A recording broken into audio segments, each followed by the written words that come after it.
तो चलिए फ्रेंड्स, जितने भी छात्र एग्जाम देने वाले हैं आज यहाँ पे साइंस का दोस्तों 15 फरवरी को आप सभी के एग्जाम्स है। विज्ञान का चाहे प्रथम पाली में हो या फिर द्वितीय पाली में, दोनों छात्रों के लिए वीडियो काफ़ी इंपॉर्टेंट है। और जितने भी क्वेश्चन मैं आप लोगों को बता रहा हूँ यहाँ पे बहुत ही वायरल टाइप क्वेश्चन है। ठीक है, टोटल आप लोगों को 80 ऑब्जेक्टिव रहेंगे, जिसमें से सिर्फ और सिर्फ आपको 40 का जवाब देना है। जैसे मैथ में आप लोगों को 100 ऑब्जेक्टिव था, 50 का जवाब देना था, उसी तरीके से 80 में से सिर्फ और सिर्फ 40 का जवाब देना होगा। ठीक है, 24 रहेंगे लघु उत्तरी, जिसमें से सिर्फ और सिर्फ 12 का जवाब देना होगा।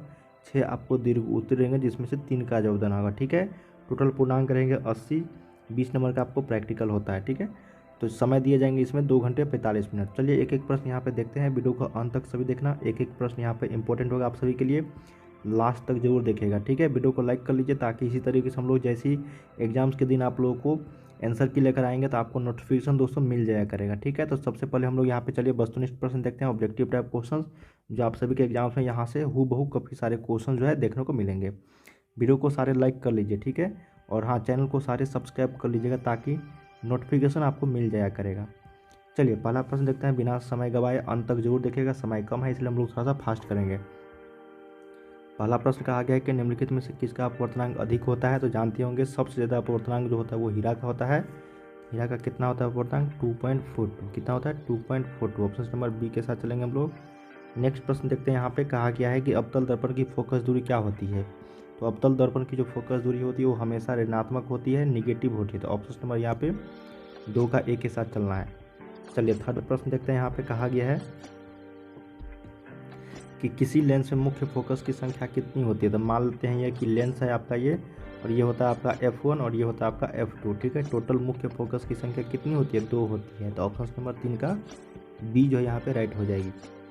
चलिए फोर्थ नंबर देखते हैं कि दाढ़ी बनाने में कौन सा दर्पण उपयुक्त होता है। तो हम लोग जानते होंगे दाढ़ी बनाने के लिए अवतल दर्पण का उपयोग किया जाता है। उत्तल दर्पण का गाड़ी में उपयोग किया जाता है, गाड़ी के पीछे के दृश्य को देखने के लिए। ठीक है ना, तो ऑप्शन नंबर यहाँ पे बी जो है यहाँ पे करेक्ट हो जाएगा दाढ़ी बनाने के लिए। नेक्स्ट प्रश्न देखते हैं 5 नंबर, कहा गया कि अवतल दर्पण की फोकस दूरी, ठीक है, और वक्रता त्रिज्या में क्या संबंध है। बहुत ही शानदार प्रश्न है कि अवतल दर्पण की फोकस दूरी F बराबर यहाँ पे होता है R/2। देखते हैं ऑप्शन नंबर यहाँ पे क्या हो जाएगा, सी करेक्ट हो जाएगी, 5 का सी। 6 नंबर है कि निम्नलिखित में से किस लेंस को अभिसारी लेंस कहते हैं। देखिए अभिसारी लेंस की अगर बात करेंगे तो ये होगा उत्तल लेंस, क्या हो जाएगा उत्तल, और अवतल की बात करें तो ये होता है अपसारी लेंस। ठीक है, दोनों में से कोई एक ने एक पूछेगा ही आज। ऑप्शन नंबर 6 का बी के साथ चलेंगे। नेक्स्ट प्रश्न देखते हैं हम लोग, यहाँ पे कहा गया है कि दृश्य प्रकाश में किस वर्ण का तरंगदैर्घ्य न्यूनतम होता है। बहुत ही शानदार प्रश्न है। कहा गया है कि दृश्य प्रकाश में किस वर्ण का तरंगदैर्घ्य न्यूनतम होता है। तो बैंगनी का सबसे कम होता है, और सबसे ज़्यादा जो होता है वो आपका लाल का होता है, सबसे ज़्यादा। तो दोनों में से कोई ना कोई एक पूछेगा तो दोनों को याद कर लीजिएगा, सबसे ज़्यादा तरंगदैर्घ्य लाल का, सबसे कम बैंगनी का। अगला है 8 नंबर कि तारों का टिमटिमाना प्रकाश की किस घटना को दर्शाता है। देखिए तारों का टिमटिमाना जो होता है ये आपको प्रकाश का अपवर्तन को दर्शाता है। तो ऑप्शन नंबर डी के साथ चलेंगे हम लोग। नेक्स्ट है यहाँ पे कि निम्नलिखित में से किस में प्रकाश की चाल सबसे अधिक होती है। तो हम लोग जानते होंगे सबसे ज़्यादा निर्वात में प्रकाश की चाल अधिक होती है। तो 9 का से उत्तर सी के साथ चलेंगे हम लोग। अगला देखते हैं, कहा गया कि प्रकाश के अपवर्तन के कितने नियम। तो प्रकाश के अपवर्तन हो या फिर परावर्तन, दोनों के ही 2-2 नियम होते हैं। तो 10 का से उत्तर बी के साथ चलेंगे। या तो परावर्तन पूछेगा या फिर अपवर्तन पूछेगा। ठीक है, दोनों के कितने नियम? 2 नियम। चलिए अगला प्रश्न देखते हैं, कहा गया है नेक्स्ट कि जल विद्युत संयंत्र किस ऊर्जा को विद्युत ऊर्जा में रूपांतरित करता है। बहुत ही शानदार प्रश्न है। कहा कि जल विद्युत संयंत्र किस ऊर्जा को विद्युत ऊर्जा में जो है रूपांतरित करता है। तो सही उत्तर हो जाएगा स्थिर ऊर्जा को, ऑप्शन नंबर 11 का सी। नेक्स्ट है यहाँ पे कि जलता हुआ मोमबत्ती कौन सा यहाँ पे बदलता है। तो जलता हुआ मोमबत्ती जो है ये रासायनिक ऊर्जा को प्रकाश ऊर्जा में। ठीक है, तो यहाँ पे क्या हो जाएगा सही उत्तर 12 का बी। रासायनिक ऊर्जा को किस ऊर्जा में? प्रकाश ऊर्जा में। जलता हुआ मोमबत्ती जो बदलता है ना। और ये कभी कभी आप लोगों को ये भी दिया जाएगा कि प्रकाश ऊर्जा को उष्मीय ऊर्जा में, क्योंकि ये लौ होता है ना, उसमें गर्म होता है। तो उस तरह का भी ऑप्शन अगर दिया जाएगा तो वो भी सही हो जाएगा। तो 12 का सही उत्तर बी के साथ चलेंगे हम लोग। नेक्स्ट है यहाँ पे कि एक विद्युत सेल है से धारा प्राप्त करने पर इसके सिरों के बीच विभवांतर का मान विद्युत भाग बल की तुलना में कितना हो जाता है? कम हो जाता है। ऑप्शन नंबर बी के साथ चलेंगे, कम। नेक्स्ट प्रश्न है यहाँ पे आप लोगों को कि प्रतिरोध का मान बढ़ाने के लिए प्रतिरोधकों को जोड़ा जाना चाहिए किस में? देखिए, प्रतिरोध का मान बढ़ाने के लिए प्रतिरोधकों का सरणी क्रम में जोड़ा जाना चाहिए, ठीक है। और अगर धारिता रहेगा तो धारिता के लिए समांतर क्रम में, दोनों को याद रखिएगा। नेक्स्ट यहाँ पे है कि विद्युत चुंबक बनाने के लिए प्रायः जिस क्षार का उपयोग होता है वो कौन सा क्षार होता है, ठीक है, किस का? तांबा का, नरम लोहा का होता है। ऑप्शन नंबर बी करेक्ट हो जाएगा, नरम लोहा। अगला प्रश्न है कि उच्चतर ताप पर कौन सी प्रक्रिया पूरी की जाती है? देखिए, उच्चतर ताप पर जो है नाभिकीय विखंडन जो है प्रक्रिया पूरी की जाती है। तो 16 का सही उत्तर ए के साथ चलेंगे हम लोग। चलिए 17 देखते हैं। कहा गया है कि सौर ऊर्जा को सीधे विद्युत में बदलने वाली युक्ति को हम लोग क्या बोलते हैं? देखिए, सौर ऊर्जा को विद्युत में बदलने वाली युक्ति को हम लोग बोलते हैं सौर सेल। क्या बोलते हैं? सौर सेल। ऑप्शन नंबर 17 का बी। 18 देख लेते हैं। कहा गया है कि पवन विद्युत यंत्र में पवन की चाल कम से कम कितनी किलोमीटर होनी चाहिए? तो सही उत्तर हो जाएगा यहाँ पे इनमें से कोई नहीं। ऑप्शन नंबर डी के साथ चलेंगे यहाँ पे, ठीक है। नेक्स्ट प्रश्न देखते हैं कि सेल का विद्युत वाहक बल क्या होता है? देखिए, सेल का विद्युत वाहक बल अगर पूछा जाएगा तो ये सेल द्वारा इकाई आवेश पर लगाया गया बल होता है। ऑप्शन नंबर ए करेक्ट हो जाएगी यहाँ पे। नेक्स्ट है यहाँ पे कि घरेलू परिपथ में मुख्य रूप से किसकी आपूर्ति होती है? देखिए, घरेलू परिपथ में जो होता है वो प्रत्यावर्ती धारा की होती है, अल्टरनेटिंग करेंट। 20 का सही उत्तर ए के साथ चलेंगे, एसी का। नेक्स्ट है यहाँ पे कि वर्ण विक्षेपण संभव है कहाँ पे? असंभव बोला गया है। देखिए, वर्ण विक्षेपण जो है असंभव हो जाएगा, वो आपका फाइबर में हो जाएगा, ठीक है। फाइबर में असंभव है, बाकी सारी जगह संभव होगा। अगला है यहाँ पे कि वायु में रखा एक कांच का प्रिज्म आपतित किरण को मोड़ देता है किस? ऊपर, नीचे, आधार से दूर या फिर आधार की ओर? देखिए, वायु में रखा एक कांच का प्रिज्म आपतित किरण को जो मोड़ देता है वो आधार की ओर मोड़ देता है, ठीक है, अभिलंब की ओर। ऑप्शन नंबर डी के साथ चलेंगे। नेक्स्ट देखते हैं यहाँ पे कहा गया है कि ये अभिक्रिया किस तरह का है? देखिए, काफ़ी बार बता रखा है ये ऑक्सीडेशन अभिक्रिया है। क्या है?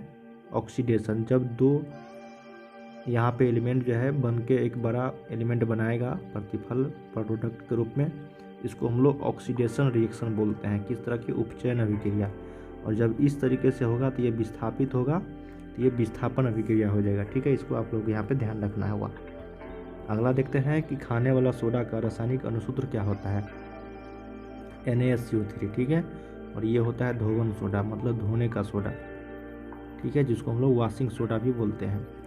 सही उत्तर यहाँ पे 24 का ए के साथ चलेंगे हम लोग, NaSCO3। अगला देखते हैं। कहा गया है यहाँ पे कि कमरे के ताप पर द्रव अवस्था में रहने वाली धातु का नाम। देखिए, एक अधातु होता है, एक धातु होता है। जब धातु पूछा जाएगा तो पारा होगा, और अधातु जब पूछा जाएगा अधातु तो ब्रोमीन होगा, ठीक है, जिसको हम लोग Br से निरूपित करते हैं। यहाँ पे मरकरी हो जाएगी। नेक्स्ट प्रश्न देखते हैं कि आवर्त सारणी के शून्य समूह का तत्व कौन सा है? देखिए, आवर्त सारणी के शून्य समूह का तत्व He है, ठीक है। हीलियम, नियोन होता है, आर्गन होता है, क्रिप्टन होता है, ठीक है, जेनॉन होता है और रेडोन होता है। इस सभी को आप लोग को याद रखना होगा। नेक्स्ट प्रश्न देखते हैं। कहा गया है कि सोडियम कार्बोनेट के जलीय विलयन में मेथिल ऑरेंज का विलयन मिलाने पर विलयन का रंग परिवर्तित होकर निम्नलिखित में से कैसा हो जाता है? पीला, लाल, गुलाबी, हरा। 27 का सही उत्तर हो जाएगा ऑप्शन नंबर ए, पीला। चलिए नेक्स्ट प्रश्न देखते हैं। कहा गया है आपका कि ग्लोबल वार्मिंग के लिए उत्तरदायी गैस निम्नलिखित में से कौन सा है? देखिए, ग्लोबल वार्मिंग के लिए जो उत्तरदायी गैस है वो आपका कौन सा? यहाँ पे 4 ऑप्शन दिए गए हैं, वो है CO2। क्या हो जाएगा? Carbon dioxide. नेक्स्ट है कि गंधक की परमाणु संख्या कितनी होती है? सल्फर की, तो सल्फर का 8 होता है। कितना होता है? सॉरी, सल्फर का कितना होता है यहाँ पे? 16 होता है। कितना होता है? 16। ऑक्सीजन का 8 होता है। चलिए अगला देख लेते हैं। कहा गया है कि अम्ल का जलीय विलयन विद्युत का संचालन करता है क्योंकि अम्ल जल में विलय होता है। क्या होता है? विलय। ऑप्शन नंबर यहाँ पे 30 का एक करेक्ट हो जाएगा। सॉरी, आयनित होता है, आयोडाइज्ड होता है। ये आप लोग को याद रखिएगा। 30 का सही उत्तर क्या हो जाएगा? आयोनाइज्ड। ये प्रश्न काफ़ी बार देखने को मिलेंगे और ये पूछे जाएंगे। अगला प्रश्न है कि अधिकतर धातुओं के ऑक्साइड जो होते हैं क्या होते हैं? देखिए, अधिकतर धातुओं के जो ऑक्साइड होते हैं वो क्षारीय होते हैं। क्या होते हैं? Alkaline. Option number A. Next है यहाँ पे कि सोने में निम्नलिखित में से कौन सी धातु मिलाकर मिश्र धातु तैयार की जाती है, तो उसका नाम है आपका Cu, क्या है, कॉपर। चलिए अगला प्रश्न देखते हैं, कहा गया है 33 नंबर। अब देखो यहाँ पे ये कौन सी अभिक्रिया, किस प्रकार की अभिक्रिया बताया गया है इसमें, तो यह है द्विविस्थापन अभिक्रिया। कौन सा, द्विविस्थापन, डबल डिस्प्लेसमेंट है। अगला देखते हैं, कहा गया कि सिलिकॉन कौन सा धातु है, तो सिलिकॉन एक उपधातु है। क्या है, सिलिकॉन उपधातु। सिलिकॉन हो गया, एंटीमनी हो गया, यह सारी क्या है आपका एक उपधातु है। अगला है यहाँ पे वे तत्व जिनके बाहरी सेल पूर्ण भरे होते हैं क्या कहलाते हैं, उसको हम लोग बोलते हैं उत्कृष्ट गैस। क्या बोलते हैं, नोबेल गैसेज। ऑप्शन नंबर 35 का डी। नेक्स्ट देखते हैं यहाँ पे 36 नंबर कि खड़िया का रासायनिक सूत्र क्या होता है, चौक का। ठीक है, तो चौक का रासायनिक सूत्र की अगर बात करेंगे तो ये हो जाएगा CaCO3, कैल्शियम कार्बोनेट। अगला देखते हैं यहाँ पे कि निम्नलिखित में से कौन सबसे अधिक अम्लीय ऑक्साइड है, तो सबसे अधिक अम्लीय ऑक्साइड की बात करेंगे तो सल्फर डाइऑक्साइड हो जाएगा यहाँ पे SO2। नेक्स्ट है कि निम्नलिखित में से कौन एल्काइन है, तो एल्काइन हम लोग जानते हैं CnH2n-2 होता है। तो देख लेते हैं किस पे ये बैठ रहा है, तो ये हो जाएगा आपका CnH2n। ऑप्शन नंबर यहाँ पे सी करेक्ट हो जाएगा 38 का। ठीक है, 39 देखते हैं, इसका IUPAC नेम पूछा गया है। तो देखिए IUPAC नेम यहाँ पे पूछा गया आप लोगों से, तो इसका IUPAC नेम बताना है। ठीक है, तो C2H5 लगा हुआ है यहाँ पे, तो ये हो जाएगा आपका मेथॉक्सीएथेन। क्या हो जाएगा, मेथॉक्सीएथेन। ऑप्शन नंबर 39 का ए। चलिए 40 देखते हैं, यहाँ पे कहा गया है कि निम्नलिखित में से कौन यौगिक जो है ईंधन के रूप में इस्तेमाल किया जाता है, प्रोपेनॉल, एथेनॉल, इथेनोइक अम्ल या फिर इनमें से सभी। तो ये एथेनॉल हो जाएगा, तो 40 का सी उत्तर सी। तो चलिए अब हम लोग यहाँ पे लघु उत्तरीय प्रश्न देखते हैं। आप सभी के एग्जाम्स में यहाँ पे 1 से 40 तक हम लोगों ने ऑब्जेक्टिव देखा। चलिए लघु उत्तरीय प्रश्न देखते हैं। यहाँ पे कहा गया है पहला में फिजिक्स का। देखिए